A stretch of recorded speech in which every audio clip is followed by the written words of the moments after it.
And ladies and gentlemen, this is a very special Focus Fights We Are Rizin podcast interview. And of course, this is a man I've talked to before, and I'm pretty sure he was willing to do it again, but he's not here just to talk. He's here to put over the fact that he's going to be fighting this weekend, April 17th, at the Musashino Forest Sports Plaza in Choku, Tokyo, Japan, against Takahiro Ashida at Rizin 35. He is the former Pacific Extreme Combat Bantamweight Champion and the former Bantamweight King of Pancrase title challenger from Guam. Well, originally from Guam, now residing in Japan halfway, but still. This man is Mr. Miyuu Yamamoto. This is Kyle Money Aguon. How have you been doing, sir? I'm good, man. Thank you for that introduction. That was a really good one. I've been good. Training's been good. The camp's been good. Just here in Japan, it's settling in. There's supposedly a 3-day quarantine, so all I gotta do is just test out, and then I'll be able to go. I see. And I mean, prior to this fight, have you been testing negative? Yeah, I've been testing negative. I caught the vid once. I got the Delta variant. I got it pretty bad. It was about maybe 3 months ago, to the point where I'm like on the toilet throwing up. You know what I mean? Coughing, super bad fever. But I was able to catch it once, but then my recovery's been good since then. Understood. I mean, I understand how you feel. I mean, when the whole COVID thing first started, I was basically, and, you know, pardon my French, I was basically shitting and puking at the same time. Bro, you and me both, man. Yeah, it was not a fucking good feeling, let's be real. But thankfully, we're on, you know, starting to get out of it. We're starting to get through our day-to-day life like COVID didn't exist, even though clearly it still does. And I know that when it comes down to foreign restrictions being lifted, and obviously you've only fought one foreign, I mean, let's just say both of your fights in Rizin so far have been against foreign competition. Obviously, Vugar Kiramov from Azerbaijan and Kleber Koike Herbst, originally from Brazil. This is going to be your first Japanese opponent in Takahiro Ashida. Do you feel any added pressure going into this fight? Or do you feel that since you fought guys in Pancrase before that are from Japan, that you feel... No, not just guys from Japan, but the Philippines and South Korea and obviously the mainland U.S., do you feel that this ain't nothing new to me, I'm not filled with any pressure? Yeah, well, I'm not, in regards to my opponent, I'm not filled with that many pressure. You know, it's not that I treat every opponent the same, but I always prep properly for each opponent, and coming into this fight, you know what I mean, I left no stones unturned, so I'm fully prepped mentally there. The biggest part for me is just that it's been a year and a half. I don't believe in ring rust, but it has been a while, so just getting those nerves out and getting back in there and getting comfortable again is just something that I'm hoping that's going to happen in the first round, you know. So I'm mentally prepared, physically prepared for it, and just ready to go out there and just put on a show, man. Understood. And I mean, when it comes down to the whole foreign restrictions being lifted, obviously you're coming in from Yona, Guam, might I add, where you're actually from. But still, when it comes down to that, obviously the whole foreign restrictions and Rizin thing is now being lifted. Pretty much Japan is open to all people from foreign lands. But do you potentially see yourself fighting in Rizin or possibly back in Pancrase against competition from outside of Japan, like from Europe or Africa or South America? Yeah, for sure, man. There's nothing like it fighting here in Japan, man. The production is great. The fans are great.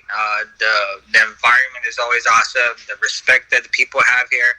and I just love competing here, man. The restrictions aren't too lifted. I think you gotta have like you gotta have a visa to come in. So I don't think tourists are able to come in at the moment. But you know what I mean. And I'm also married to Miyuu, so I kind of have a residence card while I'm here, so I can come in and out.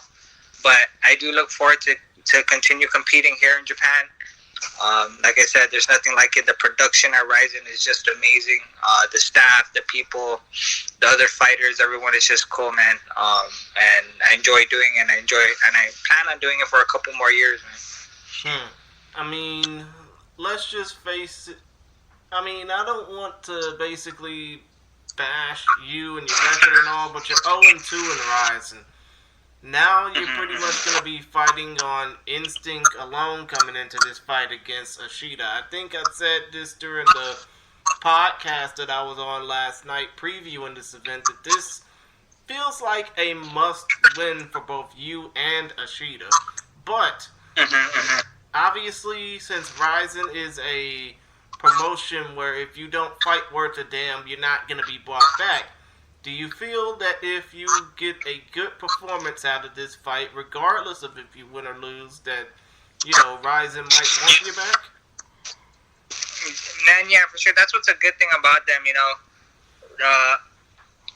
They don't, not that they don't care about wins or losses, but as long as you're entertaining and you put on a show for the fans, they're going to want you back. My goal is to put on a show and entertain the fans, but I do want that W, man. Like I said, it's been... Shoot, I think I'm on a 3-fight losing streak at the moment, and I need this W, man. I came on the short end of the stick the last couple fights, but I'm ready, man. Training camp went well, but physically there, mentally there. I just want to go in there and get that W, get a finish, man, and just be entertaining at the same time. Exactly. I mean, especially when it comes down to the fact that your last 2 losses have been against top-ranked competitors. Hell, your last 3 losses, if you count Isao Kobayashi, who's a top-ranked competitor, even though he fought once in Bellator and didn't really make much of a lasting impact on this side of the Pacific. But still, though, when it comes down to the losses against Karamov and Kleber Koike, respectively, do you potentially see yourself fighting in the upper echelon of Rizin, the upper echelon of JMMA? Yeah, for sure, man. I when I fought the last 2 opponents, I didn't see anything that was out of the ordinary. Nothing that I felt was out of my league. I feel like I'm in that same league as them. Just a bunch of mistakes I did on my end. Maybe not pushing forward, or the last fight with Kleber, that was a 3-week notice for that fight, so I got that one on short notice. And then I'm here to compete with the best. You know what I mean? I'm not here to pick my fights. You know, they asked me to fight Kleber. I already knew he was, you know, had a good winning record. The Azerbaijan Kumar had I think it was like 10-0 or something like that. So I don't pick my fights. I'm down here to scrap with anyone that's been put in front of me or anyone they ask me to fight. I've been in this game since 2007, and I feel like I have a lot of experience in it, and I'm still growing, and just want to go in there and compete with the best, man. Understood. And, you know, speaking of the best, obviously that brings me to this point. When it comes down to one of your biggest rivals, obviously, since we last spoke, which was around the time you had your first fight in Rizin, which was against Karamov, Trevin 5-Star Jones is now in the UFC, and you fought the man, I think, 3 times. You got basically 1 win, and he got 2. But did you felt like in those 3 times that you faced off against Jones, a native of New Orleans, Louisiana, that, you know, you felt that you had the better of him, even though he beat you twice? Yeah, we fought 3 times. I thought we're actually training partners now, man. Trevin's a good kid, man, or a good guy. He helps me out. He comes to camp. We're always training together. Man, that's the past. Now we already fought. You know, that we can't go back in time. The decision was his. he got the decision, but we work together now. So former competitors, now training partners, man, and it's been good, man. I got a bunch of people helping me out for this camp, and I got a lot of top guys that are here helping me out. And shoots, training has been great. The recovery's been great. Strength and conditioning's been great. And I'm just fully prepared, like 110% for this fight. I see. And, I know that it's not really right for me to talk about, your wife, Miyuu Yamamoto, especially considering the fact that she's a fighter and she might knee me in the same way that the late Keith Yamamoto, her brother, kneed Takahiro back in like 2007. But still, when it comes down to Miyuu's point of view, when it comes down to the fight game for her, and I don't want to basically ask anything about retirement or anything like that, because I think she can probably go as long as like 50 or something, maybe 60. But still, though, when it comes down to Miyuu, do you feel that, if y'all help her out training, that she probably might, want to be back in Rizin and want to finally get a finish on her record? What was that? If I want to... basically, what I'm asking is, if y'all are training her as much as your team at Spike 22 is training yourself, I mean, do you think that it probably might be enough motivation for Miyuu to eventually get a finish? Yeah, for sure, man. She's been in the game not too long. She was a wrestler for a very long time. But she has the skills. She has what it takes to get finishes. It's just going out there and putting it together. That's not, and she's not far from it. It's just doing it when she's in the fight. I don't think it's anything technically sound. It's really just putting it together. And I think with more experience comes better performance. So I think she's ready to do that when the time comes. I see. And I mean, when it comes down to the fact that you and Miyuu are both fighters, has there been any talk, and I don't want to get into no non-disclosure agreement type of thing, because I know that y'all are probably, I know that everybody's strict about that, but do you think that there will eventually come a time where you and Miyuu will fight on the same card? We fought in the same card once. I forget which card it was, but we did fight in the same card before. Oh, right. My apologies. I'm checking right now. I'm sorry for doing crack research at this moment. Yeah. But still, though, I think y'all fought on the same card at Rizin 26. Yeah, Rizin 26. Yeah. New Year's Eve 2020. Yeah. And I mean, it's sad. And it was sad because of the fact that y'all both lost via submission. Her being leg scissors choke to Ayaka Hamasaki. You via the arch choke to Kleber Koike Herbs.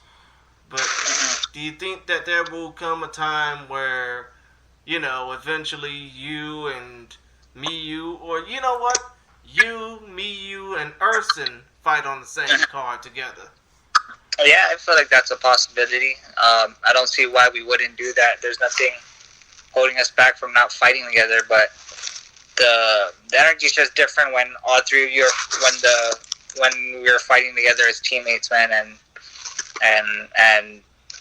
as a family as well. So it's if it does happen, I'm looking forward to it. So, but I would never not want to fight on the same card. It's just you both feel the nerves. You both experience the whole from training camp to fighting to the outcome, and you experience it together. So if that doesn't make a team or a family stronger, then I don't know what else does. So that's something that I enjoy doing, training together and competing together if we can. It's an experience. That it is. Not a lot of people can say that they fought on the same card as their wife, you know, or was in the same training camp as their wife. So it's something. True. And, you know, I hate to go off the beaten path a little bit, but, you know, the last time we talked, things were kind of different in the fight world. I mean, obviously, this was before the pandemic, but it was still along the rise of celebrities getting into actual fights, and obviously social media influencers getting into fights. And now, unfortunately for Rizin, they have just they're still kind of getting off of an incident that happened on their New Year's Eve card this past year with a YouTuber by the name of Shibatar, Atsushi Saito. And, you know, when it comes down to YouTubers who are basically treating mixed martial arts and boxing like it's just another payday, I mean, do you have any advice for those that want to try and take this serious instead of trying to get a cash grab? Man, everyone has their own specific goals, man. I won't knock anyone on their hustle, you know. So if competing, there's two sides to it. There's an entertainment side and there's the martial artist side, right? So not everyone is a martial artist just because you compete. You got to learn the lifestyle and live the lifestyle. So if they're taking a look just to make money or do certain things, then that's their specific goal. Everyone's in this game for a different reason. You know, it has their own specific reasons. Not too sure what theirs are, but I wouldn't knock on their hustle. If that's how they want to make money or get fans or you know, just try something different. You know, that's all up to them, man. And it's cool that they're coming out and just putting themselves in a different position. You know, it takes bravery just to step in that cage, and not a lot of people can do that. So, you know, props for them for going out and trying to do something, you know, and what's cool is that a lot of these YouTubers that are out here competing, they're not doing so bad, you know, they're getting W's. So maybe, yeah, they're messing around or joking when they come into it, but they're getting W's, and not a lot of people can get W's, man.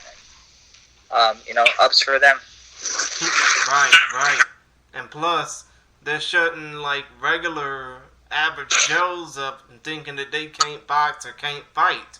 Yeah, for sure. But you know what?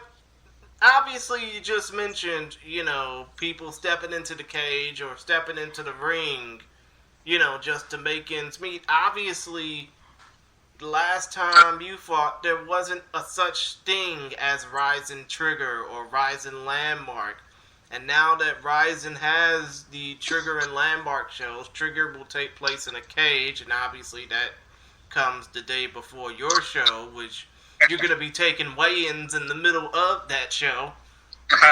But still, though, Trigger is going to be in the cage. Landmark is for the young up-and-coming talent, and obviously you're way more than up-and-coming, let's be real.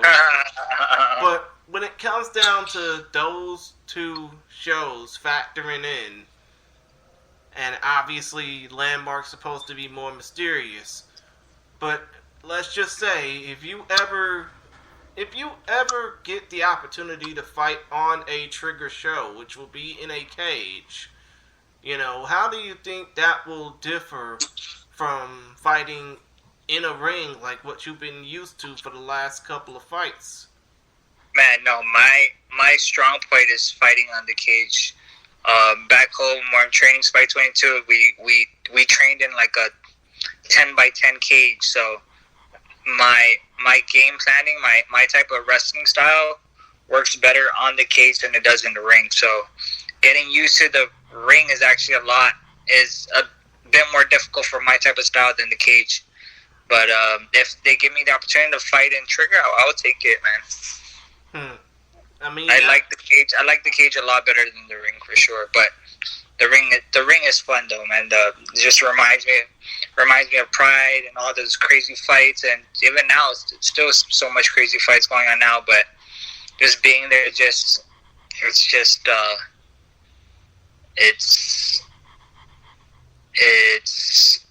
an experience, bro. You got to be in there and just experience everything about it. there's so much history behind it, memories, and being there, and you feel that type of energy when you're there. Exactly. And I mean, when you think about it, being in Rizin obviously is a hell of a lot different than being in Pancrase or being in Pacific Extreme Combat. No disrespect to the memory of that promotion, but still, though, don't you kind of think that there is nothing different? And obviously, you were in this before, obviously, on New Year's Eve 2020, even though it was much different. But there's nothing better than being out in front of Saitama Super Arena, in front of like 30,000 people. Obviously well behaved, but when they're excited, they scream their heads off. Yeah, man, that energy when the entrance, when the fireworks go off, and when the flames start rising, to the production they do, the way they start the show, the videography, everything, man. I get the goosebumps every time, dude. Every time I'm there, just to watch my wife fight, watch Erson fight, me being there competing. It's a great feeling, dude. Exactly. But when it comes down to fighting in Rizin as opposed to any other promotion, I mean, would you say that there are obvious differences? I mean, not just obviously in the production and fighting in front of 30,000 people or slightly less, but obviously fighting in front of a whole new... Okay. Man, no, not really. I don't really feel that. I kind of get tunnel vision when I'm in the cage, man. Everything just blocks out, and I'm just focused on my opponent. So when I'm in the ring, it's pretty much the same thing, but it's the walkout. It's everything outside of the actual competition that's different. But when I'm in there fighting against my opponent, there's no difference in how I'm feeling or no pressure. It's just me out there, me and my opponent, and just going at it and competing together. Understood. And when it comes down to your teammates, obviously, you say that Trevin Jones is training with you. You say that Erson and Miyuu are training with you. You say that there are a lot of other guys at Spike 22 training with you. Do you manage to keep up with your teammates' fights when they're in other promotions? Yeah, man, I'm always at the gym. I'm always down to help out. Whoever's fighting, we're always there to help each other out. But yeah, I'm there to keep up. We normally train good together. We're always there to help each other out. We're just like a phone call away, man. Guam's such a small island, and it's like the furthest is like 45 minutes to get to one place to another, you know. So if someone needs help and the training partner needs help, we'll give someone a call to come by and say, hey, I got 5 weeks, 6 weeks of training. Could you come and help me out? And they're coming by. Understood. And now I just have to steer back again away from, the fight world. Obviously, this will be your first fight in 15 months. But what have you been doing aside from keeping away from COVID, just to prepare for this? Okay. In regards to preparation or what I'm doing outside of fighting? Well, preparation and what you're doing outside of fighting. Yeah, well, preparation. I'm training. I'm training all the time, and I never really take days off. But my strength and conditioning, I'm doing it with CrossFit Laddystone. I just added one of my boys. His name's Mike Borja. He runs his gym. It's called 23 Fitness. He's been helping me out for this camp as well with like recovery, certain specific movements for MMA specific training. I'm here at Spike 22. The training's always the same, but what I've done different is more focused on the body and the recovery side of it, man, and dialing in on who my opponent is, and I gotta bring the cowboy out of me now for this next coming fight, because it's it's been a long time, dude, since I got a W, and it hurts the soul just thinking about all the losses. You know, this sport has its highs and it has its lows, man. And when you're coming off a three fight losing streak, that's almost as low as it can get, man. I've never been in this position before, so I'm just waiting to the day to compete and get that W, man. And there's no other feeling like it. I'm just speaking it out into the universe that this is mine, and I'm ready to go after it and get it. Exactly. I mean, you haven't had a win going on 4 years. I mean, 3 years. 3 years. I mean, it would be fun to actually see you get the chance to get a win on this card, especially considering the fact that the guy you last defeated is also going to be fighting on this card as well, in Taichi Nakajima. Yeah, I think he's fighting Kumar, right? Yeah. Kumar. But still, though, when it comes down to, you know, what you hope to get out of this fight after this fight is over, I know that you probably...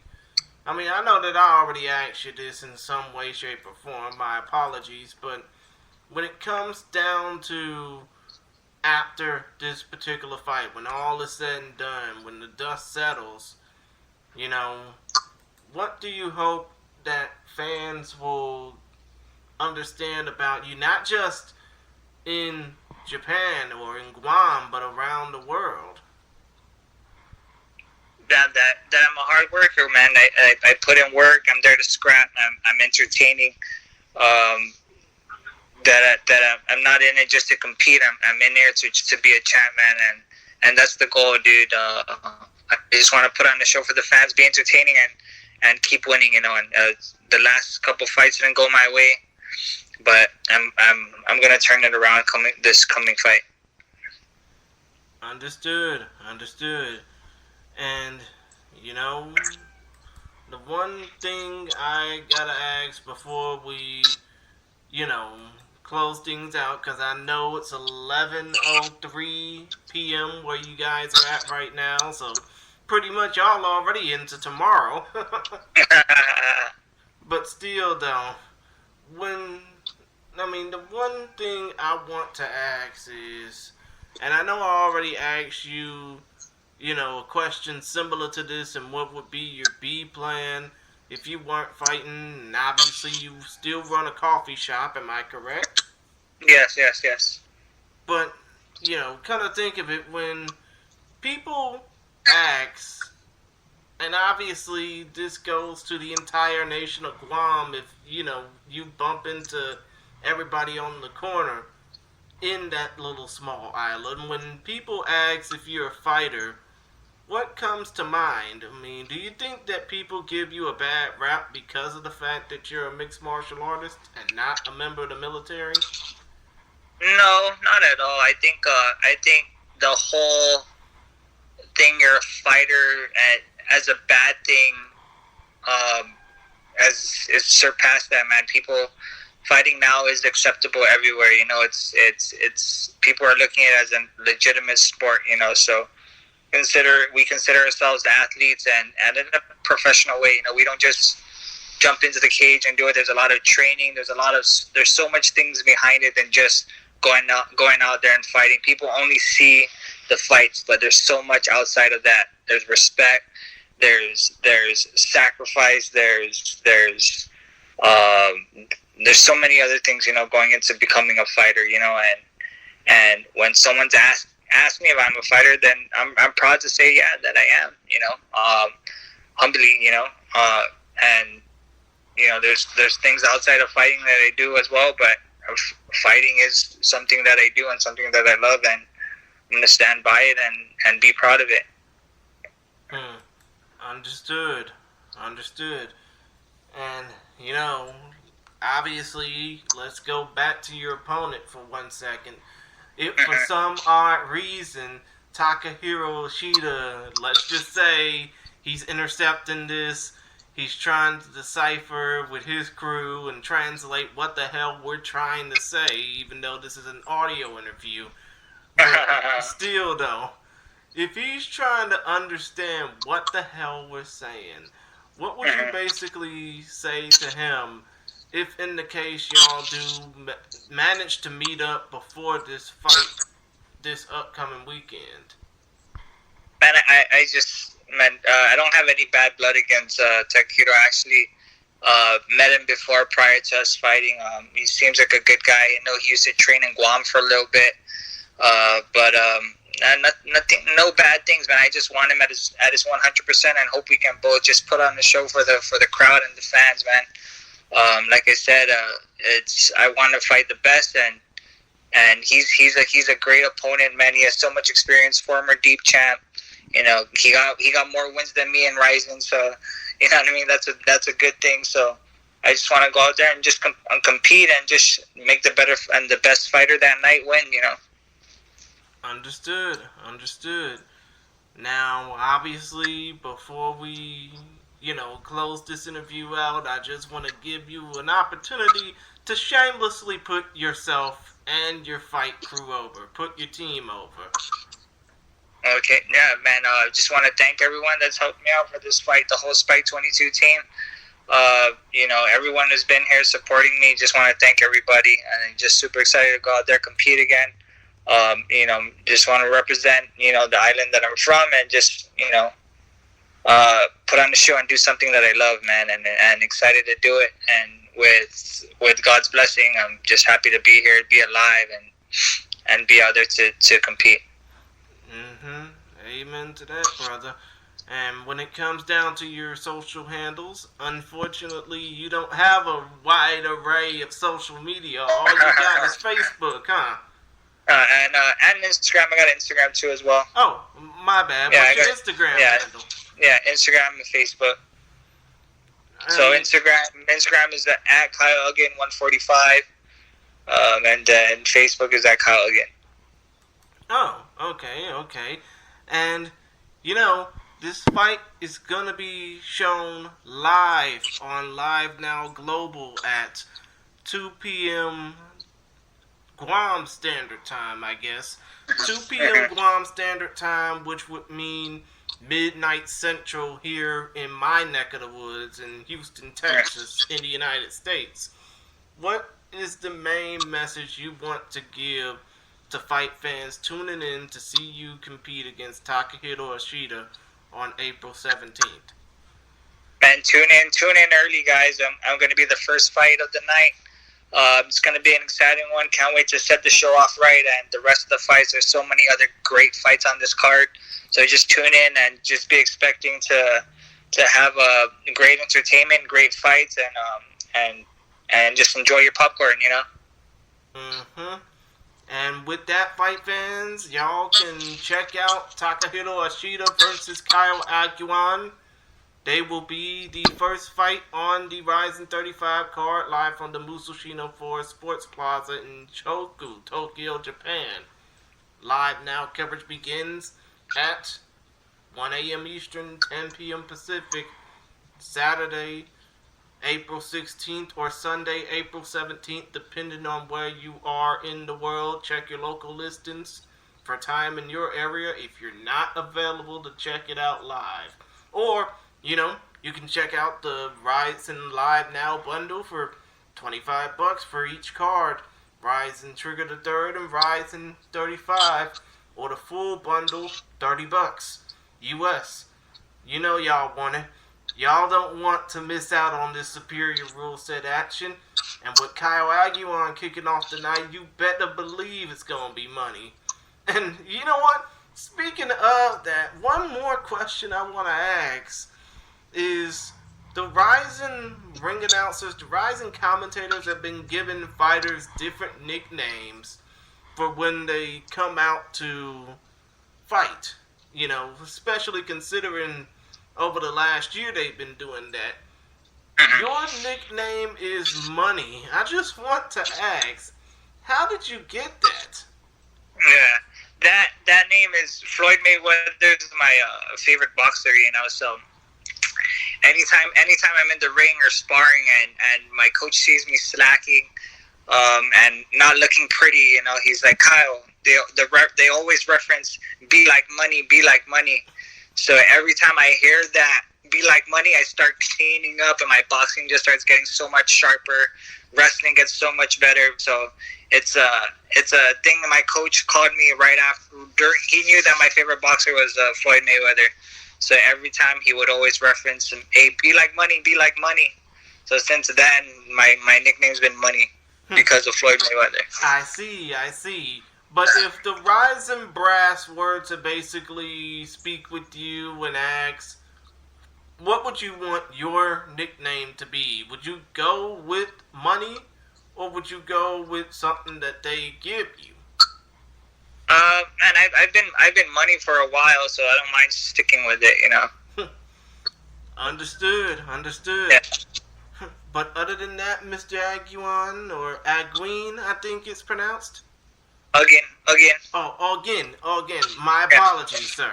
But, You're good. But still, though, it's been fun talking with you. I know it's basically on short notice because my podcasting partner has a shoot job to get to. But still, though, it's been fun talking with you again on such short notice, and I cannot wait to see you and Takahiro Ashida tear the roof off of the Musashino Forest Sports Plaza next Sunday. Oh, yeah. It's going to be fun. Alright, no, thank you. Thank you for having me on. No problem, man. Anytime. Alrighty.